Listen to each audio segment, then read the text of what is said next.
11장 28절입니다. 이 시간 우리에게 주시는 하나님의 말씀은 마태복음 11장 28절의 말씀입니다. 본문의 말씀을 우리 한 마음과 한 목소리로 우리 천천히 합독합니다. 마태복음 11장 28절의 말씀입니다. 우리 함께 읽겠습니다. 시작. 수고하고 무거운 짐진 자들아 다 내게로 오라. 내가 너희를 쉬게 하리라. 아멘. 우리 옆 사람이 이렇게 축복할까요? 우리 주님께 맡깁시다 라고 축복합시다. 우리 주님께 우리 여러분들의 삶과 기도 제목을 맡기시길 바랍니다. 오늘 예배 전에 예배 시간에 불렀던 찬송가 337장 찬송 가사 아시죠? 내 모든 시험 무거운 짐을 주 예수 앞에 아뢰이면 근심에 쌓인 날 돌아보사 내 근심 모두 맡으시네. 무거운 짐을 나 홀로 지고 견디다 못해 쓰러질 때 불쌍히 여겨 구원해 줄리 은혜의 주님 오직 예수. 아멘. 이 찬송 가사는 엘리사 호프만이라는 목사님이 이 찬송 가사를 쓰셨어요. 이 찬송 가사 안에 담겨진 짧은 내용이 있는데 그 내용이 다음과 같아요. 이분이 이제 좀 가난한 동네 빈민촌에서 사역을 하고 있었는데 한 여자 성도님께서 신방을 요청하셨어요. 근데 이제 목사님이 그 여자 성도님을 살피려고 갔는데 그저 막 울고 막 있는 거예요. 그래서 목사님이 너무나도 마음이 안타까워서 무슨 일이냐, 어떤 일 때문에 이렇게 울고 계십니까? 라고 물어보니까 그 여인이 이제 하소연을 합니다. 저희 집은요 자식들도 많고요, 또 필요한 것들도 많은데요, 돈이 없어요. 남편 하나 있는데 남편은 가족을 돌보지 않고, 또 제가 아이들과 집안을 챙겨야 되는데 제가 건강하지 못해서 너무나도 힘들어요. 당장 내일 뭘 먹고 어떻게 살아야 될지도 모르겠습니다 라고 막 이제 하소연을 하는 거죠. 그때 이제 이 목사님께서 쭉 그 이야기를 듣고 나서 해줄 수 있는 게 없잖아요. 그래서 마태복음 11장 28절 말씀을 쭉 읽어드리고 정말로 간절히 기도했대요. 하나님, 우리 집사님, 우리 성도님께서 너무나도 마음이 어려워서 이렇게 부족한 종을 통해서 기도를 받는데 하나님, 이 고백하는 모든 약한 것들과 어려운 것들을 주님께서 좀 들어주세요. 맞게 기도를 했대요. 그랬더니 이 기도가 끝나고 나서 이 여자 성도님의 표정이 이렇게 달라진 거예요. 달라지면서 무슨 이야기를 하냐면, 목사님, 제가 아무리 걱정해도 할 수 없는 일인데 이것들을 그냥 걱정하지 말고 하나님께 아뢰면 되겠네요. 이 이야기를 하고 얼굴이 풀어져 가지고 이제 근심을 내려놨대요. 그 모든 이제 신방 과정을 끝내고 이 호프만 목사님이 이제 사무실에 돌아와서 기도하는데 그 모습이 마음에 남아서 쓴 가사가 오늘 찬송가 337장의 찬송 가사라고 합니다. 사랑하는 성도 여러분, 우리는 세상을 살아갈 때요 안타까운 건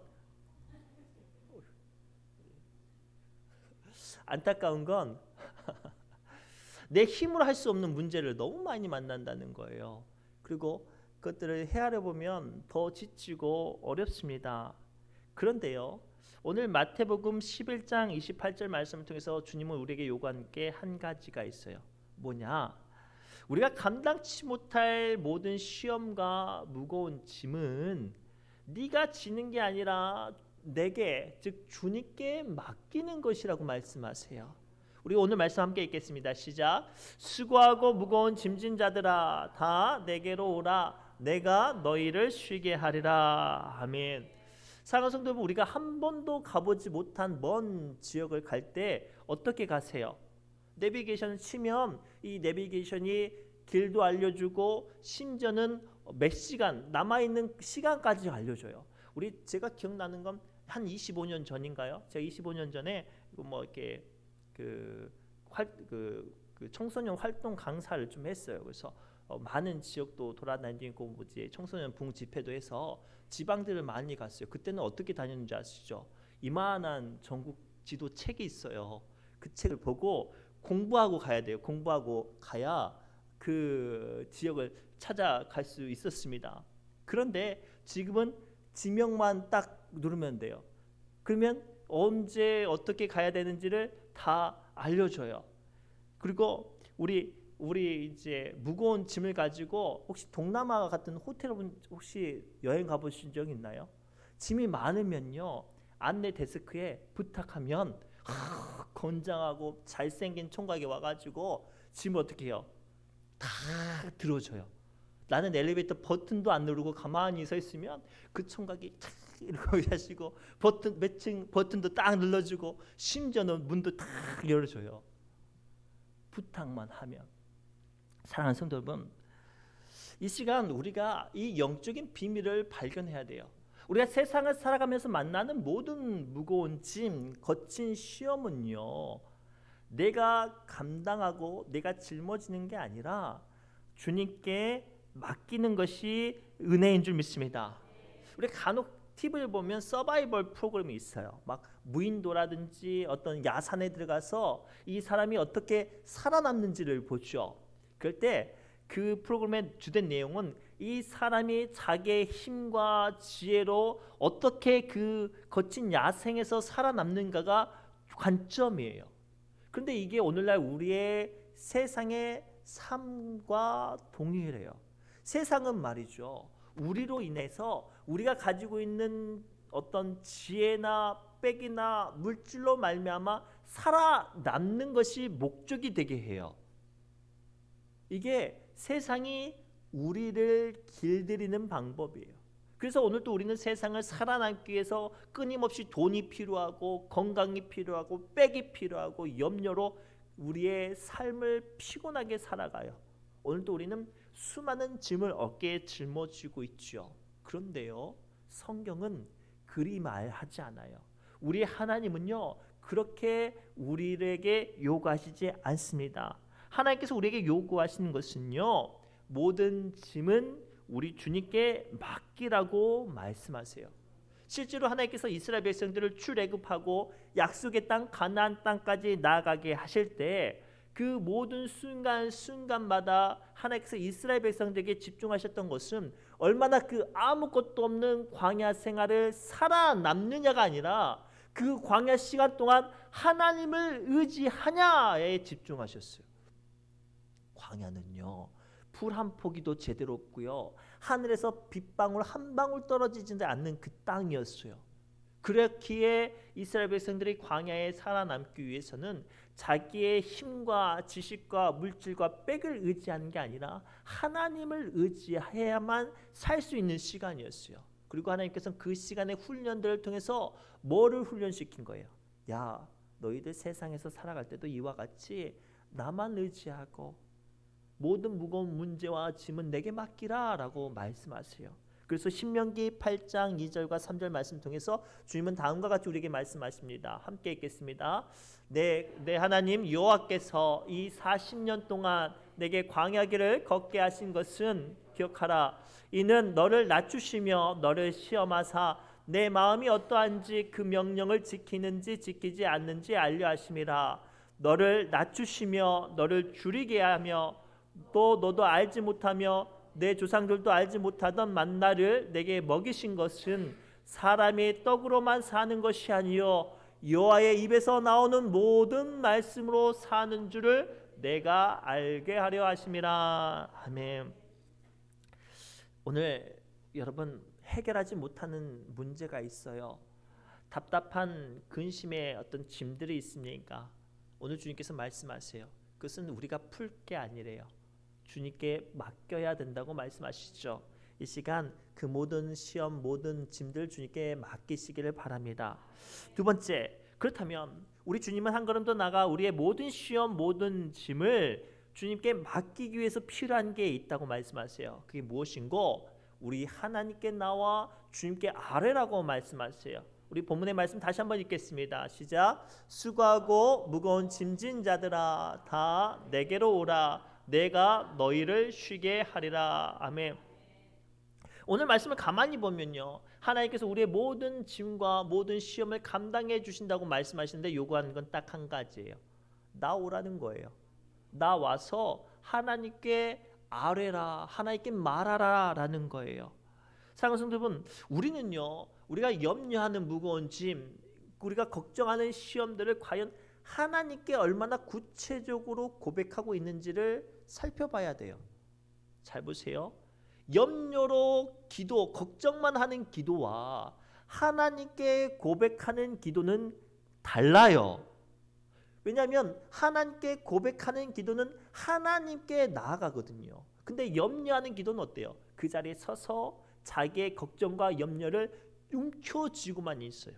사랑하는 성도 여러분, 여러분들은 수고하고 무거운 모든 걱정과 염려를 주님께 나아가며 아뢰는 사람들 되기를 바랍니다.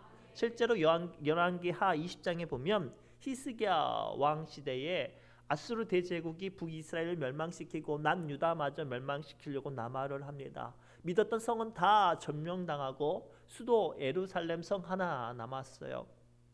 그리고 아수르 제국이 이제 이 히스기야 왕에게 협박 편지를 보냅니다. 그런데요, 성경을 가만히 보면요, 이사야서를 보면 하나님께서 이미 이사야에게 아수르 제국이 침공해 올 것과 하나님께서 어떻게 보호하시고 지키시고 건져내셔 주실 것을 알려주셨습니다. 그런데 그 내용을 히스기야 왕에게는 말씀하시지 않았어요.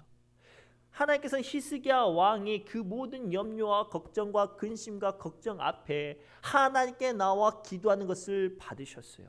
그리고 그날 밤 감히 헤아릴 수 없는 수많은 아수르 제국, 이 예루살렘 성을 포위하고 있는 무너뜨릴 수 없는 그 강력한 대제국의 군사를 하나님께서 한순간 그날 밤 다 전멸시키셨어요. 거기서 그치지 않지요. 그리고 그 문제가 해결됐나 싶었을 때 히스기야 왕이 사형 선고를 받아요. 몸에 종기가 났는데 고칠 수 없어서 이제 유언을 준비하라고 하죠. 근데 히스기야 왕이 경험했잖아요. 문제가 있을 때 하나님께 나아가 아뢰니 하나님께서 은혜를 주신 것 경험해봤잖아요. 그래서 히스기야 왕이 다시 한번 하나님께 아뢰서 고백을 합니다. 그런데 놀라운 일이 벌어져요. 그저 몸만 고침을 받는 게 아니라 하나님께서 해를 뒤로 가게 하고 그로 말미암아 걱정하고 염려하는 히스기야 왕 마음 앞에 담대함을 허락해 주셨어요. 그리고 고쳐 주셨습니다. 또 다른 인물을 소개해 볼까요? 우리가 잘 알고 있는 사무엘의 어머니 한나예요. 자식이 없어요. 남편이 자기를 사랑해 주지만 자식이 없어서 동네 여인들에게 조롱받고 멸시받았어요. 그 시대는 자식이 없는 것은 천형, 하늘에서 주신 벌이라고 생각했거든요. 얼마나 서러워요. 동네 모임에 갈 때 노인정이나 뭐 이런 데 갈 때마다 사람들이 안 놀아주는 거예요. 얼마나 상처받아요. 말할 때마다 자식도 없는 것이라고 빈찬을 줘요. 얼마나 서글프겠어요. 그래서 이 한나가 성전에 올라가서 성막에 올라가서 기도하죠. 근데요, 히스기야 왕은 그나마 배워서 구체적으로 하나님께 얼마나 멋있게 기도했는지 몰라요. 근데 한나는요, 그냥 울기만 했어요. 속상해서 하나님 앞에 나가서 울기만 했죠. 그런데요, 하나님은 그 울기만 한 한나의 기도를 받으셨어요.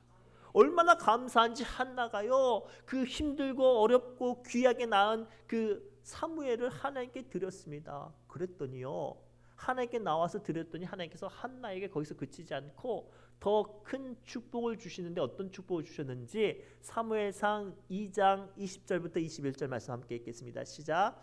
엘리가 그의 아내에게 축복하여 이르되 여호와께서 이 여인으로 말미암아 내게 다른 후사를 주사 이가 간과하여 얻은 바친 아들을 대신하게 하시기를 원하노라 하였더니 그들이 자기 집으로 돌아가매 여호와께서 한나를 돌보시사 그로 하여금 임신하여 세 아들과 두 딸을 낳게 하셨고 아이 사무엘은 여호와 앞에서 자라니라. 아멘.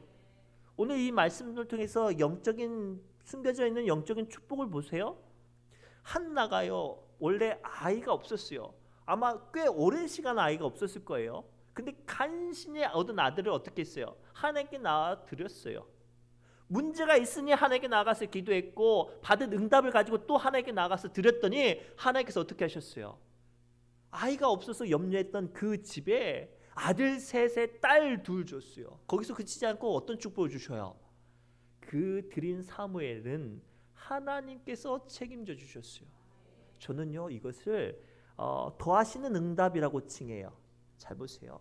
사랑하는 성도 여러분, 요즘에 인터넷이 발달이 돼서 물건을 사면 인터넷으로 사는 게 훨씬 더 싸죠. 100원이라도 더 싸요.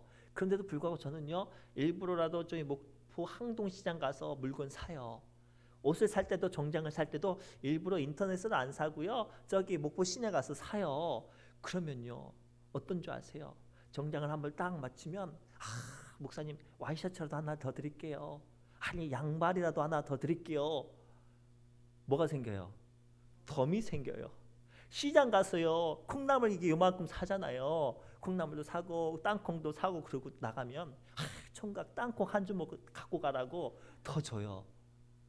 뭐해서? 찾아가서 내가 구했더니 생기는 은혜, 더하시는 축복이에요.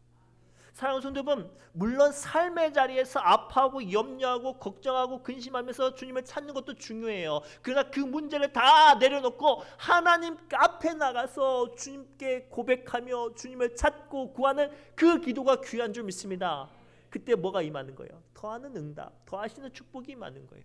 그래서 히스기야 왕은 하나님께 나가서 기도했고 한나는 하나님께 나가서 기도하고 받았던 것들 또다시 하나님께 드렸더니 어떻게 됐어요? 차고 넘치는 은혜를 주셨어요. 생각해 보세요. 아들 하나 드렸는데 아들 셋에 딸 5배 얼마나 귀해요. 사랑하는 성도 여러분, 오늘 우리가 2023년도를 마무리할 때 아직도 풀리지 않는 문제와 또 내 마음을 어렵게 하는 무거운 짐이 있습니까? 이때는 주님께 나가셔야 돼요. 새벽을 깨우고 철야를 하며 예배 가운데 몸부림치며 주님을 만나십시오. 그때 하나님께서 응답하실 뿐만 아니라 더하시는 축복으로 함께 하실 줄 믿습니다. 마지막으로요, 예수님께 우리 모든 시험과 모든 무거운 짐을 주님께 맡기면요 몸과 마음과 영혼의 힘이 임하는 줄 믿습니다. 우리 본문 말씀 다시 한번 천천히 한 목소리로 읽겠습니다. 시작.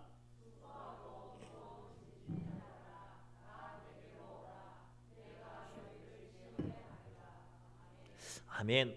오늘 말씀을 통해서 우리 주님은요 아주 귀한 영적인 비밀을 말씀하시는데요. 우리 수고하고 무거운 것들을 다 주님께 맡기면 그 순간 우리에게 뭐가 임하게 하시냐면 쉼이 임하게 하신대요. 이 말씀을 이해하기 위해서는 제가 고민을 많이 받더니 콩치 팥쥐 이야기가 생각났어요.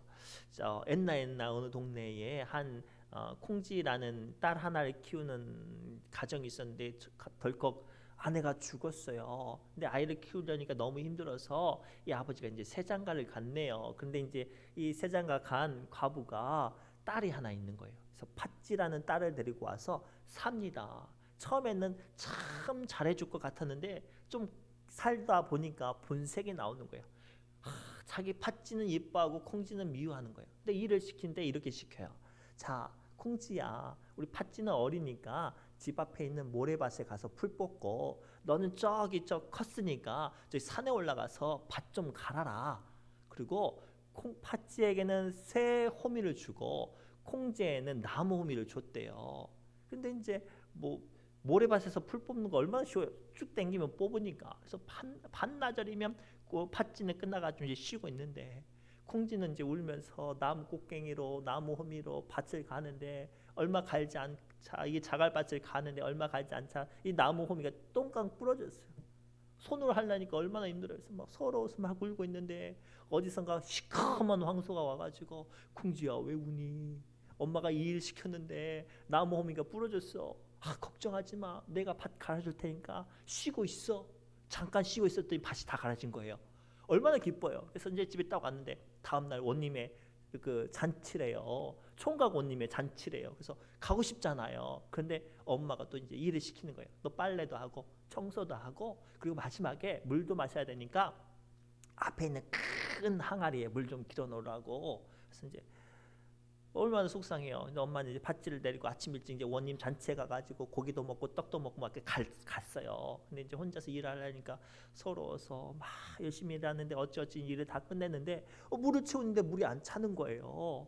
딱 봤더니 항아리 밑에 입다시만한 이제 구멍이 뚫려 있으니 물이 안 차잖아요. 그래서 막 물을 부으면서 눈물도 흐르고 물을 부으면서 속상해서 막 울고 있는데 어디서 이따만한 떡두꺼비가 와가지고 콩지야 걱정하지 말라고, 내가 구멍 막아줄 테니까 물만 부으라고.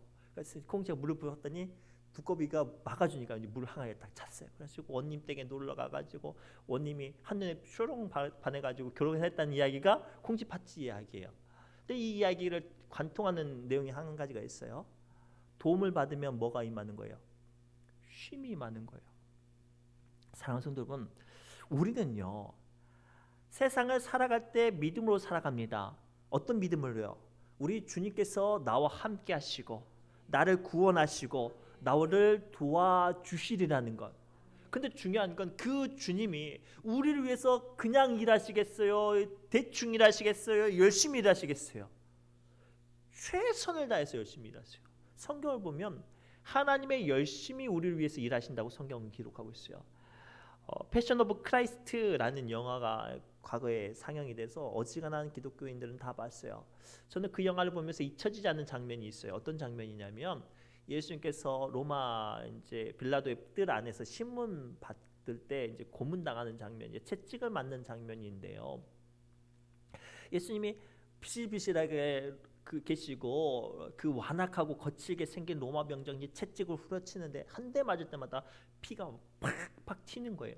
근데 맞다 지치니까 그 여리여리한 예수님이 털썩 넘어지면서 얼마나 고통스럽고 힘든지 손을 바들바들 떨어요. 근데 그 모습을 본 이제 집행관이 이렇게 말을 해요. 사람 약하니까 죽게 생겼으니까 그만 때리라고. 정해진 메스는 더 남았지만 그만 때리라고 이제 그런 이야기를 하는데요. 그러면 누워만 있으면 더 맞아요, 안 맞아요? 안 맞아요. 그런데 누워만 있으면 더 안 맞는 그 상황 가운데 예수님 어떻게 하셨냐면 바들바들 떨면서 다시 매 맞는 형틀에 대고 자기 매 맞는 모습을 취했어요. 그 모습을 보고 로마 병정들이 비웃으면서 다시 채찍을 들고 마저 남은 개수를 다 치우죠. 그리고 모든 과정 순간순간마다 예수님은 최선을 다해서 자기의 모든 힘과 피와 땀방울 다 짜내서 십자가의 사명을 이루어 내셨어요. 오늘 우리는 그 모습을 고민해 봐야 돼요. 왜 예수님께서 하늘 영광 버리시고 낮고 천한 이 땅에 내려오셔서 그렇게까지 하셔야만 했을까? 왜? 우리 때문이에요. 우리 때문. 사랑하는 성도 여러분, 우리도요 자식을 위해서라면 내 한 몸 못 쓸어줘도 상관없잖아요. 우리 주님은요 나를 위해서라면 그 어떤 것도 능히 다 해주시고 감당하시고 준비하시고 함께 하시는 줄 믿습니다. 중요한 건 그거예요. 그러한 주님이 우리를 위해서 대충 하시겠냐요. 우리가 피곤하고 지치고 염려하는 것들을 다 주님께 아뢰면 우리 주님께서 책임져 주시면 그때 뭐가 임하는 거예요? 쉼이 임하는 거예요. 저는요 이 말씀을 준비하면서 제 마음에 와닿는 어떤 마음의 안타까운 것들을 봐요. 우리가 신앙생활하다 보면 원찮은 시험과 또 사탄의 공격 앞에 무너지는 성도들을 봐요. 그래요, 무너질 수 있어요. 힘들고 아프면 낙심하고 상처받고 눈물 흘릴 수 있죠. 그런데요 주저앉아 버려서 일어서지 못하는 분들을 봐요. 더 나아가 자기를 향한 연민과 자기를 향한 어떤 포기하는 마음으로 회복되지 못하는 분들 또한 봐요. 사랑하는 성도 여러분, 내가 나를 포기했어도 우리 주님은 나를 포기하지 않으세요. 내가 내 스스로 한없이 연약하고 주님 내 믿음이 여기까지입니다 라고 생각할지라도 우리 주님은 나를 포기하지 않으세요. 그렇으니 도망간 베드로도 찾아가서 그 실패한 베드로를 회복시키시지 않았습니까? 사랑하는 성도 여러분, 오늘 수고하고 무거운 짐진 자들아 다 내게로 오라라고 말씀하신 주님은 나의 염려와 걱정과 근심과 함께 나도 깨닫지 못했던 나의 믿음의 연약함과 나도 몰랐던 내 마음의 내 믿음에 주저앉아 버렸던 나의 연약함을 오늘 주님께서 회복하시고 발버둥 치는 우리를 쉼을 주시려고 오늘 우리에게 주신 줄 믿습니다. 그러면 어떻게 해야 돼요? 나의 아픈 것들, 나의 눈물들을 주님께 고백할 때 회복이 임하는 줄 믿습니다. 그래서 이사야서 53장 5절 말씀 통해서 주님은 다음과 같이 우리에게 말씀하세요. 함께 읽겠습니다. 시작. 그가 상함은 우리의 죄악 때문이니라. 그가 징계를 받음으로 우리는 평화를 누리고 그가 채찍에 맞음으로 우리는 나음을 받았도다. 아멘. 우리가 이것을 믿지 못하니 내 아픔과 내 상처가 더 커지는 거예요. 나를 위해서 예수님께서 매를 맞으셨어요. 나를 위해서 예수님께서 채찍물 맞으셨어요. 나 하나 살리자고 주님께서는 그 귀한 생명을 우리를 위해서 그 보혈을 흘리셨단 말이에요. 언제까지 아파하시겠습니까? 언제까지 회복되지 않는 문제를 가지고 눈물만 흘리시렵니까? 그 문제 주님께 내어놓을 때, 주님께 드려질 때, 그때 비로소 회복이 임하고 쉼이 임하고 은혜가 임하는 줄 믿습니다. 말씀을 맺겠습니다. 우리는 믿음이 있지만 그럼에도 불구하고 세상에 원치 않는 시련과 아픔은 우리를 힘들게 하고 지치고 피곤하게 하지요. 그 모든 짐들 여러분들이 지지 마시고 주님께 맡기시기 바랍니다.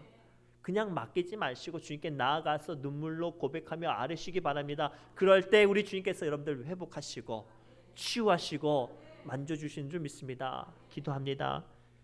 우리를 회복하시고 우리의 모든 짐을 감당하시는 십자가 지신 예수님, 이 시간 사랑하는 우리 믿음의 권속들을 위해서 기도합니다. 2023년도를 마무리하며 아직도 우리의 마음 안에 남아있는 우리의 아픔과 눈물을 봅니다. 하나님, 사명의 자리를 지치고 또 기도의 자리를 연약해졌을 때 주님 친히 우리에게 다가와 주셔서 우리의 모든 짐을 맡으사 주님의 능력과 위로와 사랑으로 주여 회복시켜 주옵소서. 모든 말씀 예수님의 이름으로 간절히 축복하며 기도합니다. 아멘. 우리 새노래 찬양집 52번 찬송하며 기도의 자리로 나갑니다.